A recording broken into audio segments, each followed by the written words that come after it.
Hey everybody, how's it going? Welcome to the No DQ live recap of AEW Revolution. What a pay-per-view tonight. $50 on the Bleacher Report app, but I have to say, I paid for the pay-per-view and it was worth every penny. Matt Phillips Reviews with a $5 super chat says, AEW Revolution had some of the best wrestling I've ever seen.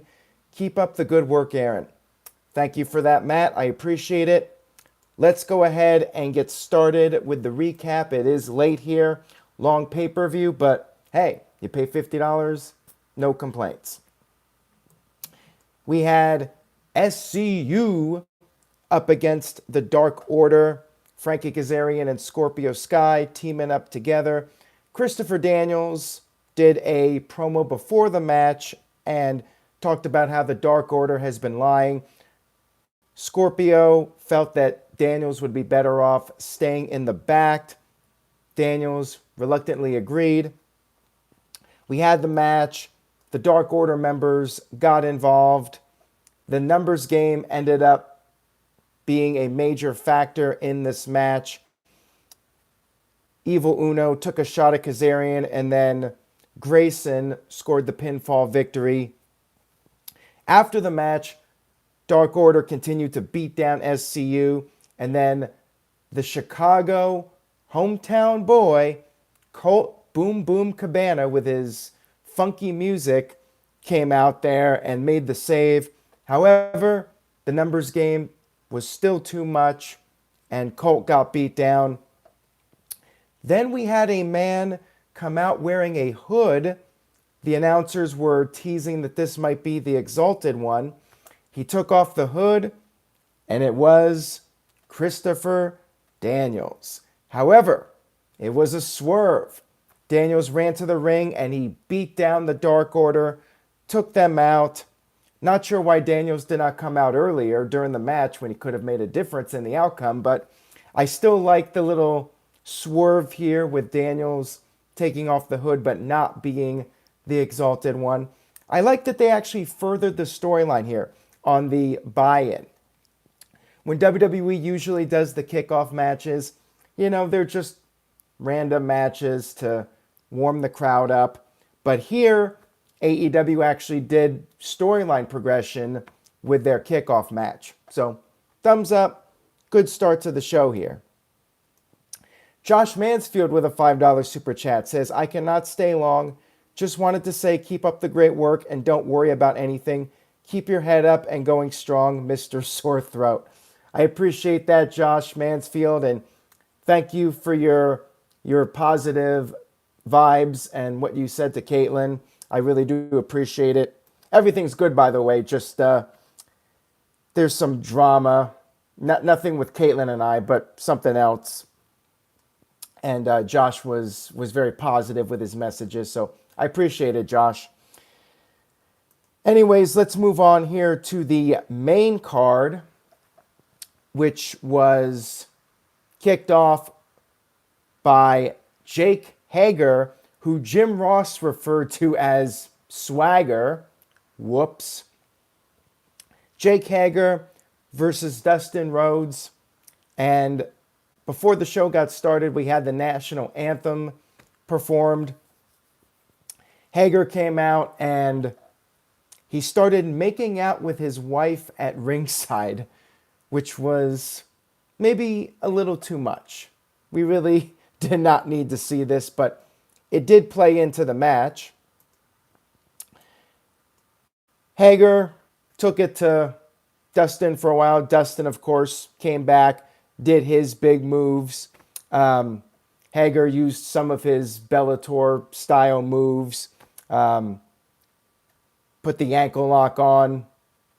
Rhodes broke out of it. The two of them ended up on the outside of the ring, and Rhodes ended up kissing Hager's wife. So a little bit of a fun moment there. But then Hager managed to take a cheap shot, his now trademark low blow, and then put on a standing arm triangle submission which Rhodes did not tap out, but rather he passed out from. Jake Hager got his hand raised and was victorious in his first official AEW match.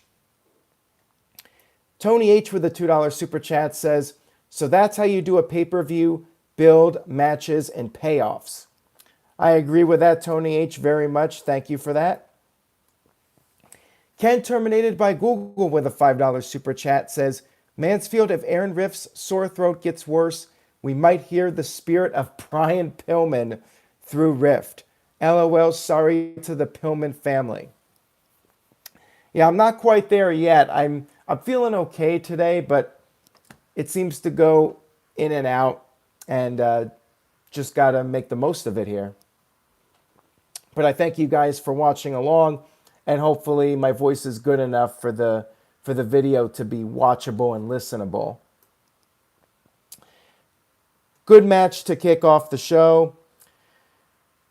AEW announced a special edition of Dynamite coming up on March 25th. It will be entitled Blood and Guts. And the match that will take place on this show will be a 2-ring cage match, basically war games. And Cody even hinted that they were going to announce something that some people would not be happy with. And of course, Blood and Guts is a reference to comments that Vince McMahon made back at the investors call. I believe it was summer when Vince made that comment, and AEW making a reference to that. Gamey Cactus says, I'm just glad Aaron Rift is still around. Haven't seen no DQ content in years, so this makes me happy. Well, thank you for tuning back in, Gamey Cactus, and I hope you'll maybe stick around for a while. If you like the video, please spread the word. Let's move on here to the next match, which is Darby Allin versus Sammy Guevara. Jurassic Express were watching the match at ringside. Allin went right after Guevara, and pretty intense match between these two.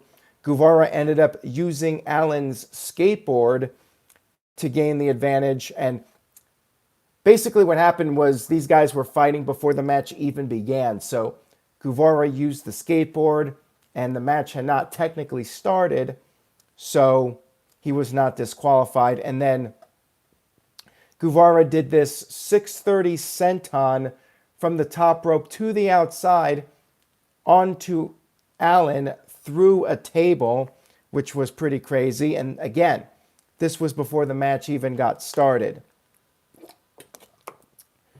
Once the match got going, Guevara dominated most of it. He got several near falls, including a Spanish fly. Allin made a comeback when Guevara got knocked into the exposed turnbuckle, and then Allin went up to the top, hit the coffin drop, and picked up the victory. After the match, Allin wanted to get even more payback, but then Jake Hager ran down and pulled Guevara to safety. Another good match here, entertaining stuff, and Allin is definitely continuing to pick up some momentum, and Guevara looked really good in this match as well. So both guys, I felt, came out of this looking stronger than they did before. Next up, we had the AEW Tag Team title match. We had Kenny Omega and Hangman Adam Page up against the Young Bucks, Matt and Nick Jackson. Crowd was really into Adam Page, even though we've seen teases of Page going heel. The crowd was into him almost more than anybody on this show. Crowd was chanting cowboy shit, and it got to the point where the crowd was so into Page that they were actually booing for the Young Bucks. It's not often we hear the Young Bucks get booed, but the crowd was just firmly behind Adam Page in this match. Interesting stuff here. They were chanting F 'em up, cowboy, F 'em up. Paige and Matt Jackson did some mat wrestling in the beginning, and then things started to get more heated between them.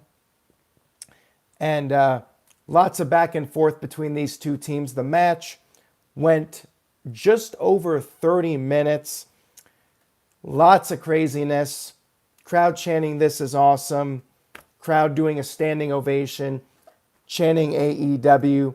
All the big moves you would expect to see from these guys. They went all out in this match.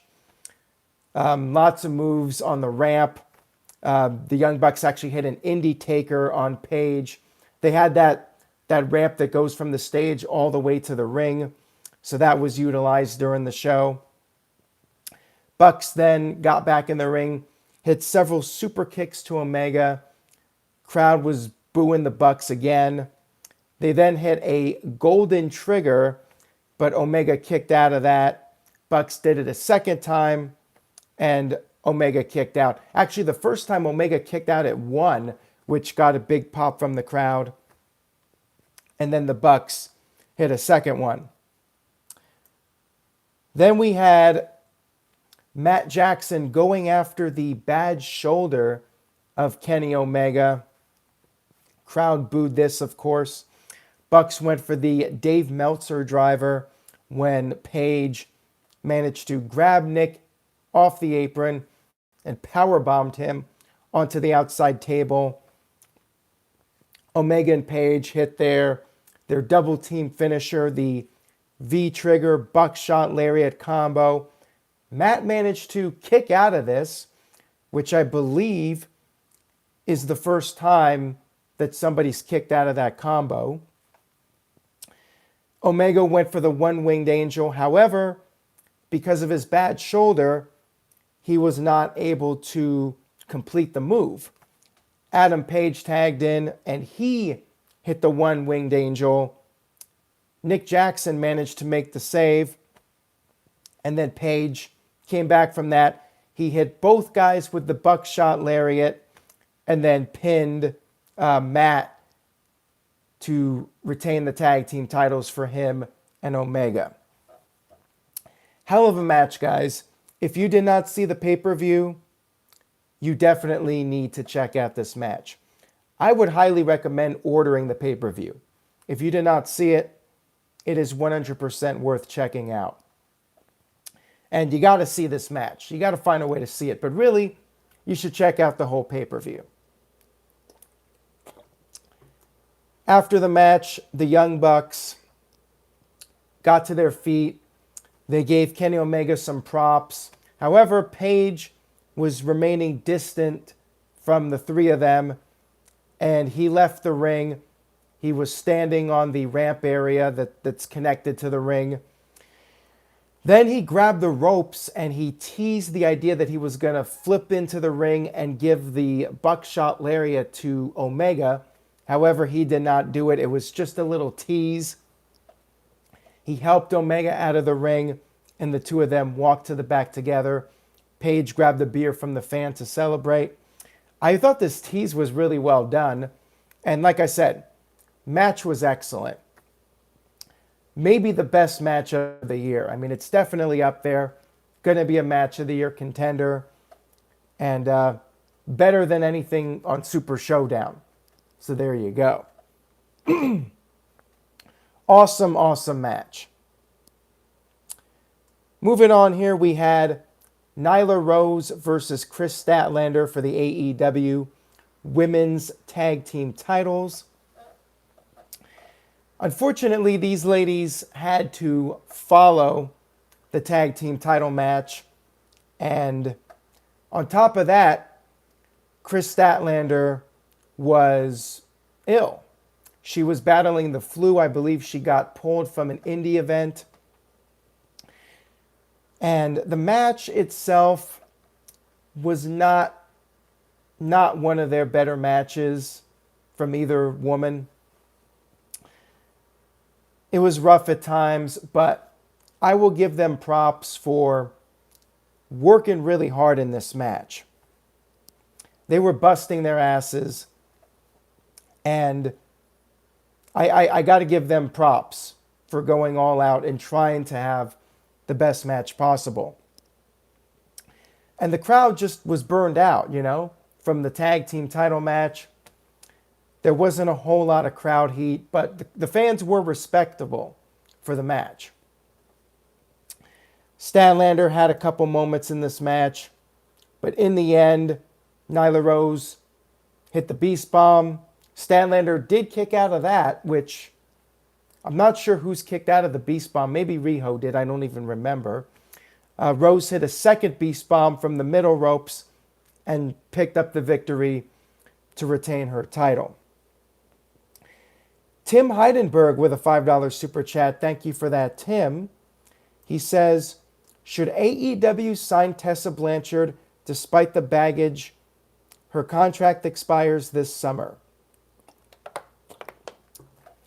I would say definitely. I think AEW needs some more talent to boost up their women's division and some star power. Although I feel like Tessa has already cooled off now. She won the title and the novelty of that has worn off, and people are really not talking much about Impact. But still, I could see WWE trying to sign her despite some of the headlines about her. And I think AEW should try to sign her. And I would be shocked if she doesn't end up in one of those companies at some point. DJ Whitey with a $2 super chat says, your voice sounds better. That's good news, buddy. I'm not sure if it sounds better, but I appreciate that, DJ. I'm trying my best here. Got to go through with it. The show must go on, as they say.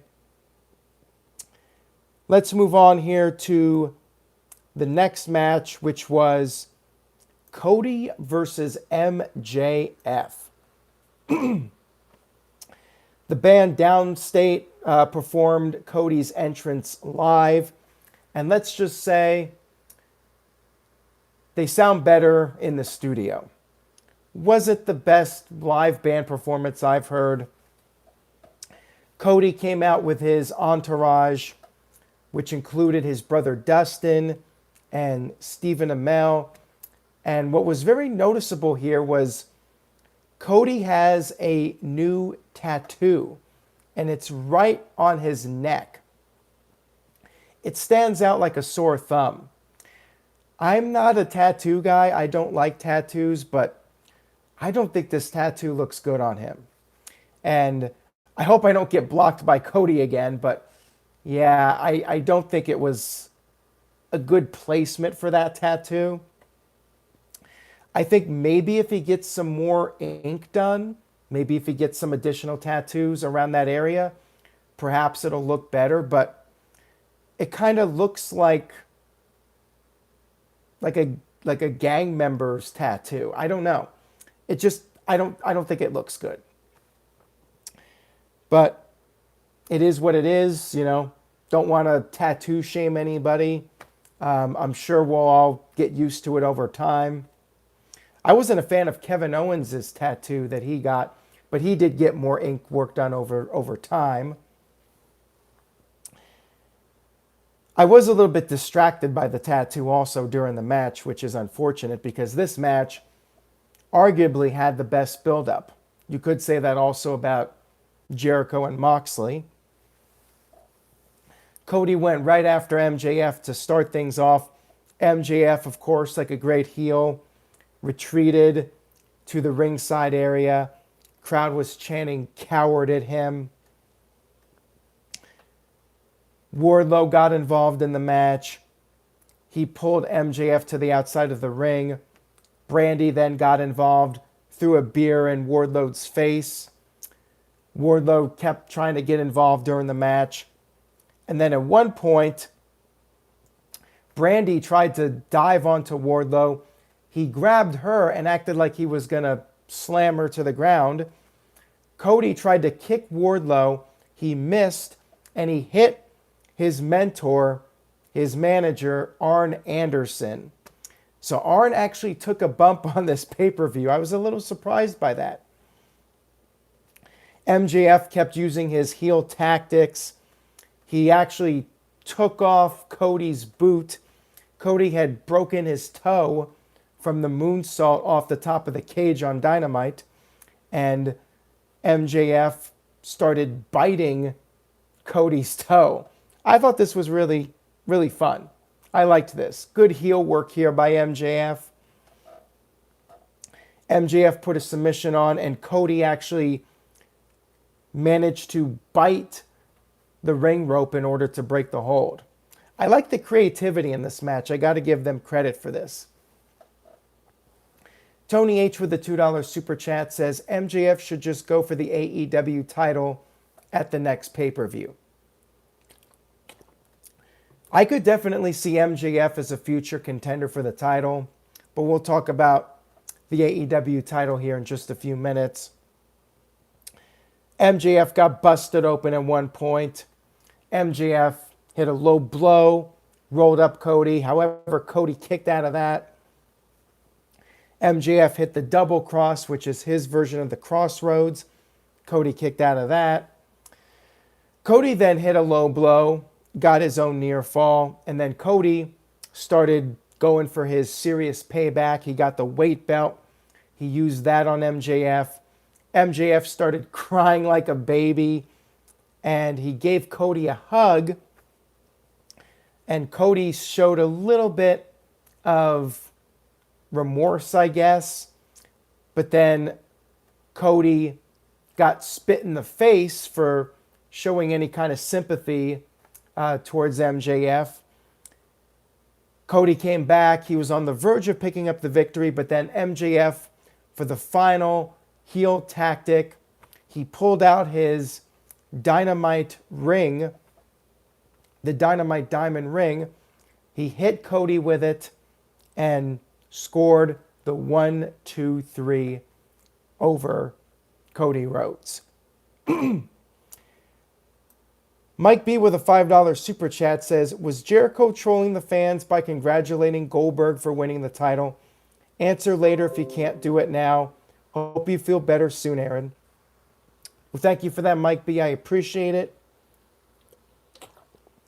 Who knows with Jericho? I mean, with Jericho, he's going to write stuff that's going to get people talking. So he knows that fans know there's history between him and Goldberg. So when he tweets something like that, people are going to think maybe that there's some kind of sarcasm there. Maybe there is.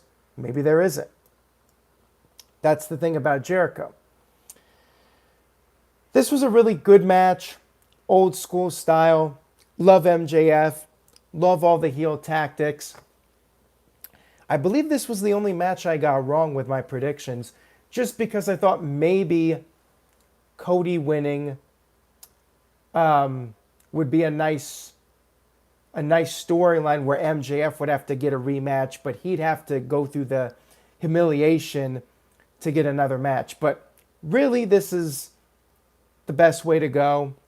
Yeah, Cody did not get his revenge, but you build up MJF, and as mentioned earlier, he could be a future contender for the world title. He's one of the guys that could be built up as the future of the company. So this was fine. Maybe Cody eventually gets his revenge, but I still enjoyed this thoroughly. So really good stuff from these guys. And I like it because it was a different kind of match from the tag team title match. And that's the thing I really like about AEW is the variety. There's a little bit of something for everybody. The tag team match had all the high spots, the stuff you would expect from the Young Bucks and Omega and Page.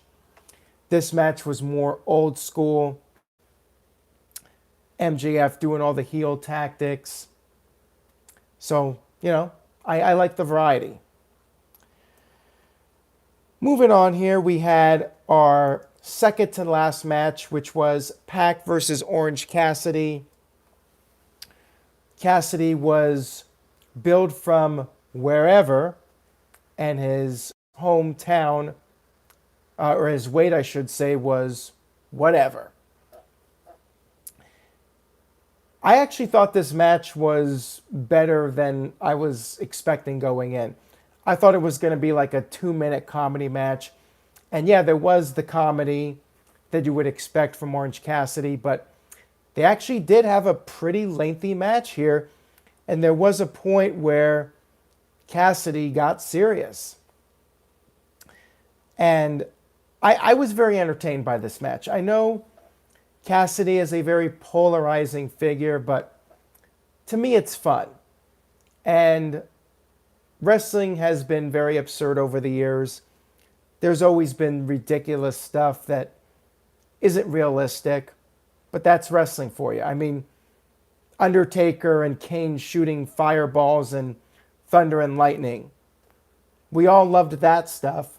If you love that stuff, you got to like the Orange Cassidy stuff because one is no more absurd than the other. They're both equally over the top and unrealistic. And I like the Undertaker stuff with Kane. Kane shooting a fireball in X-Pac's face. Very over the top, and it's clearly entertainment. And that's what this was. Crowd was chanting, "Holy shit." It's amazing how over Orange Cassidy is. I mean, the crowd was reacting to him like he was Stone Cold Steve Austin. I mean, it's really remarkable. He put his hands in his pockets, and he did some of his moves with his hands in his pockets. The two of them exchanged the kicks. Pac shoved him down. Crowd was chanting, "Fight forever." Pac beat him down for a while. Crowd was cheering on Orange Cassidy to make his comeback, chanting, "Freshly squeezed." Cassidy kept rolling out of the ring every time Pac tried to do the Black Arrow. And then OC started getting serious. He made a big comeback. He had a diving DDT from the top rope. Pac then rolled to the outside. The best friends were out there. They brought Pac back into the ring. However, at this point, the Lucha Brothers came out to distract Cassidy, and Pac took advantage of that and picked up the victory with the Brutalizer submission. Better match than I was expecting, and very entertaining. And I think this is an example of a guy who's an underdog, similar to Lesnar and Ricochet. The difference is, I think that Orange Cassidy came out of this a lot better than Ricochet did in that match with Brock Lesnar. He actually got some offense on Pac and, came out of the match stronger even though he lost. And that's what should have happened with Ricochet. But nope, Ricochet just got completely destroyed like he was a complete geek, a complete scrub. And now we have the main event of the evening, Chris Jericho versus Jon Moxley. I'm not going to yell it because of my voice, and also it's past midnight here. Moxley made a big entrance. He started his entrance from the outside of the ring, coming all the way through the building, through the crowd. I thought this was really cool. And then Jericho's entrance was quite remarkable. We had a choir, an actual choir, sing Judas to start off Chris Jericho's entrance. This was really fun. Pretty badass entrance here. Santana and Ortiz came out along with Jericho. Jericho still had the stitches. You could see it right by his eye. They started fighting in the crowd right away. Referee Audrey Edwards was giving them a lot of leeway, not counting them out, letting them fight in the crowd, fight by the ringside area. Jericho was doing all of his tactics. He grabbed the television camera. He used the barricade as a weapon. He powerbombed Moxley on the timekeeper's table. Moxley got busted open again near his eye. Jericho rang the bell and declared himself the winner. You had Santana and Ortiz getting involved. Crowd chanted "stupid idiot" at Jericho. Moxley managed to make a comeback, though. He used moves that he learned from Randy Couture. They actually showed footage of this with the whole preview for the pay-per-view. So Moxley learned some submission holds. He actually put the walls of Jericho on Jericho. Jake Hager ran down. He distracted Moxley. Jericho hit a code breaker. Moxley kicked out of that. Hager got involved again. He went for a right hand. He actually hit the right hand. But Audrey Edwards, the referee, saw this, and she proceeded to kick out the entire Inner Circle faction. Sammy Guevara then ran in. He was the only one that was not there up to this point. He ran in, used the championship belt on Moxley. Jericho went for the cover. However, Moxley kicked out. Jericho then went after Moxley's good eye, and then Moxley was selling the fact that he could not see at all. He was swinging wildly. Jericho thought he had it here. He went for the Judas effect, and somehow Moxley managed to dodge the Judas effect, even though it appeared that he could not see anything. He hit the paradigm shift, and then he got up. He took off his eye patch and revealed that he was actually playing possum. He was able to see, and he hit a second paradigm shift, got the 1-2-3 to become the new AEW World Champion, second AEW World Champion in history, the youngest AEW World Champion in history. Crowd went nuts for this, of course. And I figured this was going to happen. I did predict Moxley to win. Figured it was time for the title change. And Jericho does have a tour with Fozzy coming up. So figured it was inevitable that Jericho would be dropping the title. They could always do one more match for the title. Jericho could get his rematch. And they could blow off the feud once and for all. After the match, Moxley cut a promo. A great promo, by the way. I thought this was really well done. He said he loves this shit, and it's been a long ride for the past year. He thanked the fans for driving AEW forward and said that the AEW title belongs to them. His music started to play when he was still cutting his promo, and he's like, "What the fuck?" The music stopped.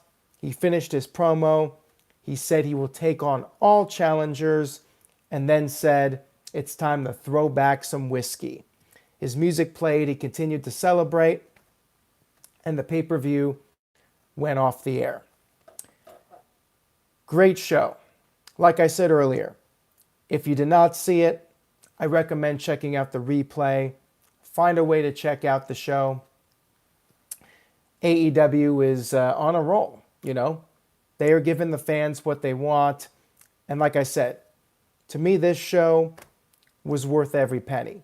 I paid $50, and I was very happy to give AEW $50 because this show was incredible.